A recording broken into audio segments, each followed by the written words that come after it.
Hello everyone and welcome back to my channel. Olga here. For those of you who haven't yet, please subscribe to my channel. In today's video, I am going to address a couple of things. As you might have seen from my previous video, and I will link it down below, I have spoken about my visual impairment and my challenges applying makeup. Today, in today's video, I'm going to give you makeup tips for visually impaired people. These tips are actually great for people who are just starting out to apply makeup, so they're not just focused specifically for visually impaired. I think these are good tips overall. I find them useful for new people who are new to makeup and all of that. So my first very cool tip, and you probably know this one already, is tip number one. Get yourself a nice magnifying mirror that has preferably light to it, and it's kind of like this.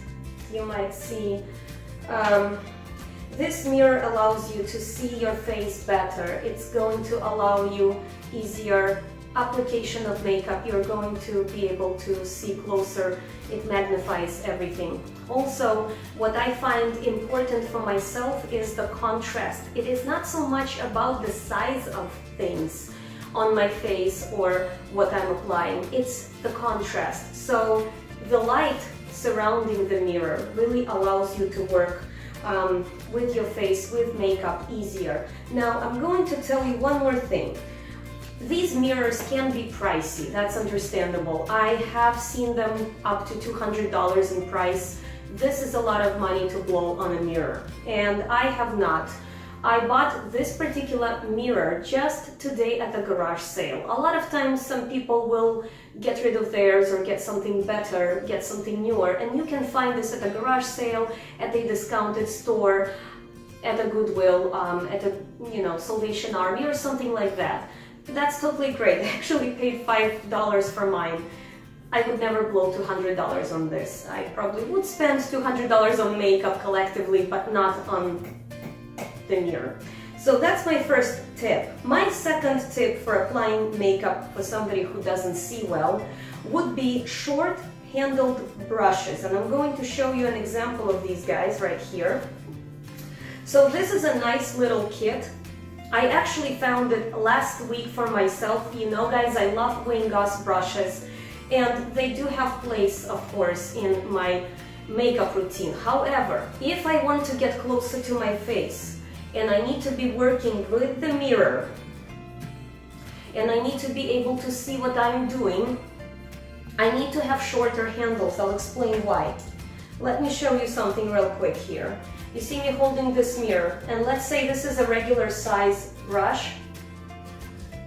If you don't see well and you are working like this, you see I can't get any closer because this is what limits me. So I'm trying to get in and I can't. But if I grab one of these short-handled brushes, I can get actually closer to the mirror.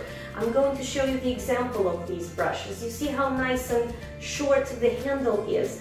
This is actually the travel size. So if you are looking for these, other brands absolutely have them. They are called travel size brushes. And this is what it allows me to do. I'm going to show you. Here's my mirror.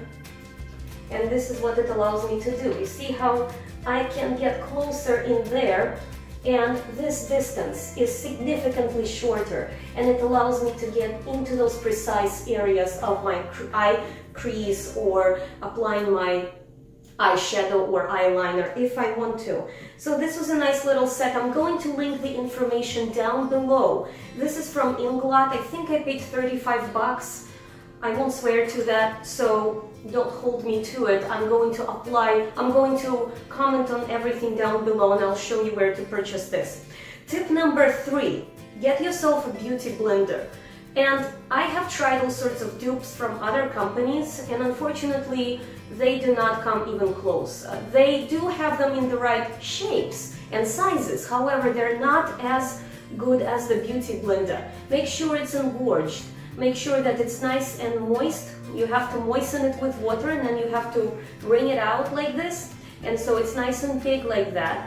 Why beauty blender? Because but somebody who, not just for somebody who doesn't see well, for everybody, it seems to be doing a much better job applying the makeup. And I found it for myself that because I don't see well, I don't always like when a scratchy brush or something touches the underneath of my eye. So I will naturally gravitate towards the BeautyBleder. They have them in smaller sizes these days. This is extremely popular. They have them in the tiny little things when you need to touch up your foundation or you need to touch up your concealer under the eye. So that's the tip number 3. Tip number 4, get to know your face, and I'm going to explain to you why. So for me, for example, as you know from my other video, I do not see well. I was born with optic nerve hypoplasia, and I see 20/70 or 20/80 out of this eye, my left eye, and I see 2200 or 2400, I actually don't remember, out of the right eye. It is not easy for me to always know what is going on here, so I had to get to know myself, my face. So start getting familiar with your eyes. If you don't see well, you might want to get yourself familiar and get yourself used to being touched right here by your fingertips. Also, you might find it a bit harder to find where your cheekbones are. I have addressed this in my previous video. I'm going to show you one more time in this one. It's a really great tip. I learned it from Wayne Goss. Place your thumb on the tip of your ear right here. Take your index finger and put it down to the tip of your nose. You see how this area formed an angle? You have an angle right there, and this is your cheekbone. These are your cheekbones. You have an angle now. So there is that tip. So that was the tip number 4. Tip number 5. Prep your workspace. It's very important for you guys to line up your items. If you don't see well, I cannot tell you how many times I had this. I would start doing my makeup and then I'm going through my drawers and I'm going, where is this blusher? Where is this eyeliner? Oh my gosh, I lost my brush. Where is this or that? You have to be very organized and your workspace has to be clean. Make sure you wash your hands before applying your makeup. For those of us who have poor eyesight, sometimes our eyes are more susceptible to different infections or something, so you have to make sure you wash your brushes, you take care of your stuff, take care of your workspace. Tip number 6. So again, this is kind of like going with the tip number 5. Make sure everything is in order. So first you moisturize your face, you put sunscreen on, whatever you do in the morning, your facial routine, put the primer on. Always prime your face, prime your eyelids for better application of the eyeshadows. Then you put your foundation, your concealer, your contour, your blush, whatever you need. You use this BeautyBleder, the sponge, it's easy to work with. So I would say work in order. Tip number 7. Eyes. If you cannot use brushes, let's say you can't see at all or these are not a very good solution for you necessarily, use your fingers. You can always dip into an eyeshadow. Here is a good example of Inglot, for example, and you can put it on your finger right like that.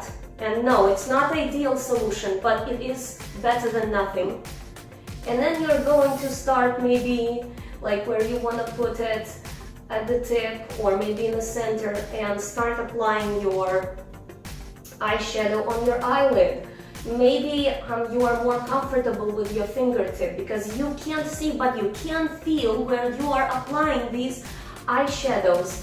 And of course the fingertip, it is softer, it's your own skin, so you're not going to hurt yourself. I used to be very scared, for example, when I would apply this because sometimes the brushes can be a little bit pokier and it's uncomfortable, and since I can only see very well out of one eye, I would get a little paranoid. Oh my gosh, what if I'm going to poke my eye out or something? So you don't want that, of course. So if you're not comfortable, by all means use your fingers.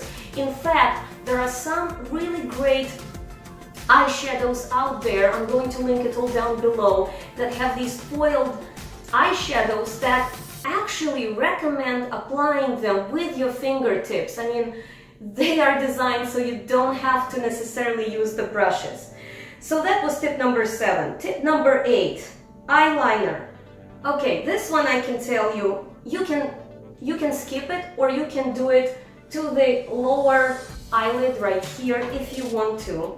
You can also use very concentrated eyeshadow and just tuck eyeshadow right in this area. Make sure, this is actually Wayne Goss brush number 5, and I have featured it before on this channel. It has that kind of slanted tip. Now this one is with a long handle, so I am a bit contradicting myself. I'm telling you to get the short. If you can get the shorter ones, get the shorter ones and find something slanted like this and nice and soft. This is Blue Squirrel. Try to find the ones that are really soft and nice, and just tuck a little bit of the shadow down right here. I don't have anything on this brush, so I'm just showing you where. It is soft, it's not going to hurt you. If you make mistakes, guys, it's not going to be as visible as something like a black eyeliner, which is harder to fix than. If you do make a mistake, use a concealer to fix it. Use the sponge. I actually quite a few times smudged some of that stuff, and then I would just get rid of that with a sponge. Eyeliner, I wouldn't worry about it. If you are doing really great eyeshadow look, don't always have to use the eyeliner. There are no rules in makeup, there are just recommendations and somebody's preferences. So get to know your eyes, get to know the shape of your eyelids, and that's what is going to really help you in this. So also, if you absolutely have to use the eyeliner, you can use something like a eyeliner push brush. You see, kind of like has a very firm brush, and it's kind of slanted.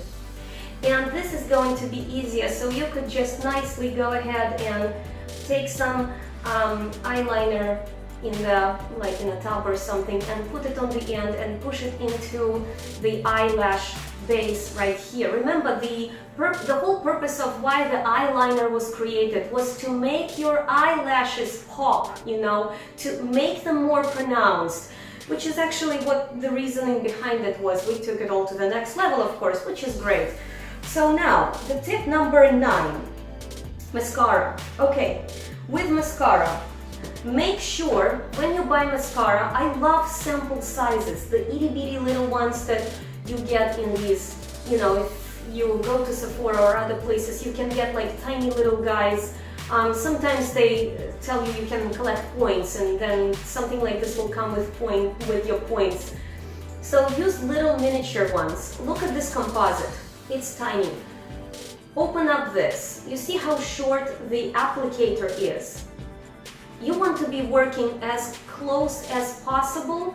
So I do not favor long applicators because yes, it might be all fancy schmancy, but it is hard for me to work with. So I would get something shorter like this. It's really easy to work with. And I would just go and, you know, start applying it. Sometimes when you're just beginning, you might just put it there and close your eyes. Work with your eyes around this. Do not hurry yourself. Make sure you work slowly, because I find that when I'm in a rush, I will make more mistakes. Take your time, work very slowly. Sometimes what you can do is you can pull your eye up like this and then apply it that way. So that's what I do. I buy the ones with very short handle, very small composite.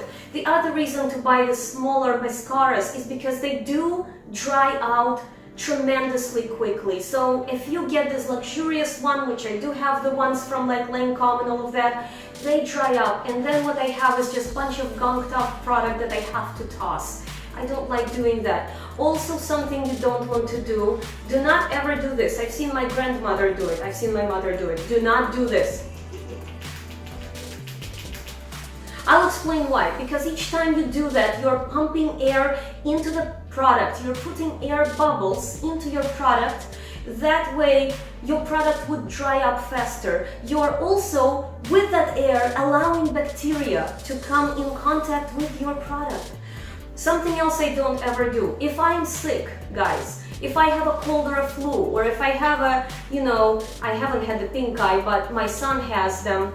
sometimes. If I ever get a pink eye or a sty or something, do not ever use your makeup, because what happens is you will put bacteria in there, and then when you're better, you're going to reintroduce bacteria into your eyes. Absolutely a no-no. So that was our number 9 tip. And the final, number 10 tip. Make sure once your look is done, ask your friend, preferably a female. You want a female opinion. Your mom, your sister, your girlfriend, somebody you trust. How do you look? Did you make any mistakes in the process? Have them make sure that your mascara is not leaking somewhere, that you didn't accidentally put a smudge of color onto your cheeks. Make sure they just go over that with you.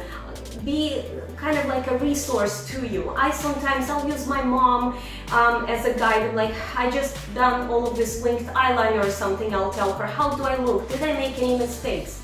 So these are my 10 tips for somebody who is starting up in makeup and somebody who is visually blind.